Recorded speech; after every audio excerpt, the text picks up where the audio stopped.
नमस्ते भारत। मोदी जी तो विदेश चले गए, आप लोगों से बोल गए हैं कि आप लोग पब्लिक ट्रांसपोर्ट का इस्तेमाल करना, गोल्ड मत खरीदना, है ना, डीजल पेट्रोल का इस्तेमाल मत करना, तेल भी मत खाने में यूज करना ज्यादा। और जब इनके पब्लिक ट्रांसपोर्ट को इस्तेमाल किया जाए तो ट्रेन में आग लग जाती है। ये जो गाड़ी है ये राजधानी एक्सप्रेस है, भारत की बेस्ट ट्रेन में से एक। अब ये जा रही थी त्रिवेंद्रम से हजरत निजामुद्दीन, और बीच में ही चलते चलते इसका B1 कोच जो AC कोच होता है वो आग पकड़ लेता है। तो इसके अंदर बैठे हुए लोगों को किस तरीके से रेस्क्यू किया, क्या हुआ उनके साथ, और इस ट्रेन के डब्बे में आग कैसे लगी, चलिए मैं आपको बताता हूँ। देखो, ये जो ट्रेन है रास्ते में ही रतलाम की जगह से निकल रही थी, तभी इसमें से आग की लपटें उठती हुई देखी B1 कोच में।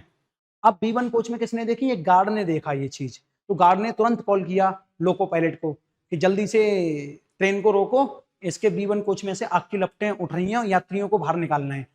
तो लोको पायलट ने इमरजेंसी ब्रेक लगाई और OHE होती है ना जो ऊपर हाई टेंशन लाइन 25,000 वोल्ट की, उससे पेंटोग्राफ को डिस्कनेक्ट किया, क्योंकि हाई वोल्टेज की लाइन है और एक तो आग लगी हुई है, तो वो डिस्कनेक्ट करना जरूरी है। और फिर सारे लोग बाहर आए, RPF वाले, गार्ड्स, उन लोगों ने अंदर सोए हुए लोगों को जगाया, क्योंकि सुबह का टाइम था, लोग सो रहे थे। जगाया और सबको बोला कि बाहर निकलो बाहर निकलो। तो इसके अंदर जो 68 लोग थे उन सबको प्यार से बाहर निकाला और उनकी जान को बचाया। ईमानदारी से सब लोगों ने काम किया और सबकी जान को बचाया, इसीलिए पूरे ट्रेन के स्टाफ को दिल से सलाम।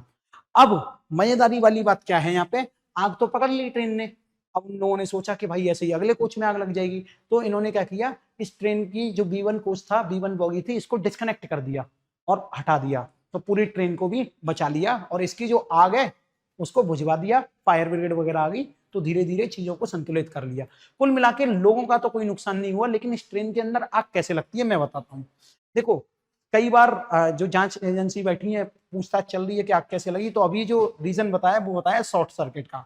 भाई ट्रेन के डब्बे के अंदर शॉर्ट सर्किट हो गया है, जिसकी वजह से कोई चिंगारी आई होगी, उसी ने आग का रूप पकड़ लिया।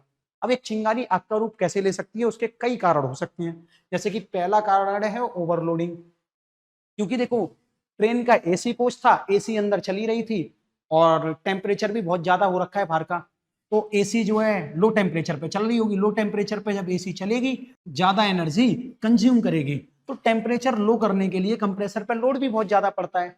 तो कुल मिला के कह सकते हैं कि यहाँ पे AC यूनिट में कुछ खराबी हो सकती है, यानी कि जो AC का कंप्रेसर है, वो पूरी यूनिट है, वो इस लोड को झेल नहीं पा रही होगी किसी वजह से, और वो फट गया होगा।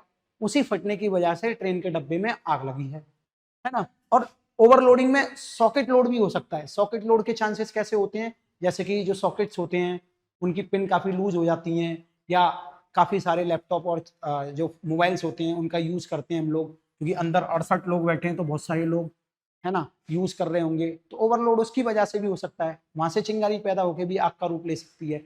लेकिन मेन कारण जो है वो AC कंप्रेसर का है, क्योंकि AC कंप्रेसर फटते हुए आजकल बहुत देखे जा रहे हैं, दिल्ली में, नोएडा में, ठीक है, गाजियाबाद में, पूरी की पूरी बिल्डिंग जला दी है इन AC कंप्रेसर्स ने। अब आप सबको पता है कैसे फटते हैं। कई लोग क्या है, AC की टाइम पे सर्विस नहीं करवाते, चलाते रहते हैं धुआंधार, धूल बहुत ज्यादा जम जाती है, जिसकी वजह से कंप्रेसर को बहुत ज्यादा काम करना पड़ता है, और काम करेगा तो ओवरलोड होगा, ओवरलोड होगा तो हीट होगा, हीट होगा तो फटेगा, क्योंकि उसके अंदर गैस होती है। इसी तरीके से यहाँ पर टेक्निकल ग्लिच हुआ है बहुत बड़ा AC कंप्रेसर्स में, AC यूनिट्स में।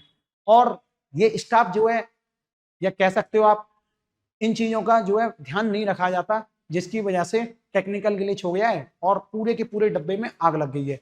लोग बच गए हैं, बहुत अच्छी बात है। ये एडवांस ट्रेन है, इसलिए इनके अंदर अर्ली फायर अलार्म्स भी होते हैं, स्मोक डिटेक्शन सिस्टम भी होते हैं, जिसकी वजह से सब लोगों को पता चल गया कि इसके अंदर आग लगी हुई है। लेकिन कई ऐसी ट्रेन है जिनमें ये सुविधा नहीं है, जिसमें लोअर मिडिल क्लास वाले लोग जाते हैं, ठीक है, जिसमें मिडिल क्लास वाले लोग सफर करते हैं, उनमें भी ऐसी घटना हो सकती है। कहने का मतलब क्या है, ये जो घटना हुई है इसमें केवल और केवल हमारी जिम्मेदारी नहीं है, गवर्नमेंट की भी जिम्मेदारी है। उन्हें भी सोचना पड़ेगा कि इस ट्रेन के अंदर लोग जा रहे हैं भाई, एक दो लोग नहीं जा रहे हैं, हजारों लोग सफर करते हैं एक ट्रेन के अंदर, और ये सारे डिब्बे एक दूसरे से कनेक्टेड होते हैं। वो तो बहुत अच्छा स्टाफ था जिन्होंने जल्दी जल्दी सारी चीजें की और किसी भी इंसान को क्षति नहीं आने दी। उनका सामान वामान जला होगा ज्यादा से ज्यादा, और क्या ही नुकसान हुआ होगा। सबसे ज्यादा इंपॉर्टेंट है अपनी लाइफ। और आप लोगों से भी मैं कहना चाहूंगा कि आपके घर में अगर AC है तो उसके कंप्रेसर को बड़े ध्यान से देखें, अपनी AC की सर्विस कराएं, सफाई कराएं उसके टाइम से, लोकल गैस बिल्कुल ना भरवाएं, ठीक है, कई लोग एलपीजी भरवा लेते हैं, है ना, सस्ते के चक्कर में, और वो कंप्रेसर फट जाता है। ठीक है, और बड़े ध्यान से सुनो, फन इन पाठशाला ऐप है अपना, जिसमें मैं 9 to 12 जेई नीट का पढ़ाता हूँ। तो जो भी स्टूडेंट ऐसे हैं जो जेई नीट की तैयारी करना चाहते हैं, वो मेरे से फिजिक्स पढ़ सकते हैं फन इन पाठशाला ऐप पर। और अगर मेरे डेमो वीडियोस देखने हैं तो फन इन पाठशाला यूट्यूब चैनल की प्लेलिस्ट पर चले जाना, वेक्टर पढ़ाया है, इलेक्ट्रोस्टैटिक पढ़ाया है, कई चैप्टर्स आपको मिल जाएंगे। जय हिंद, जय भारत।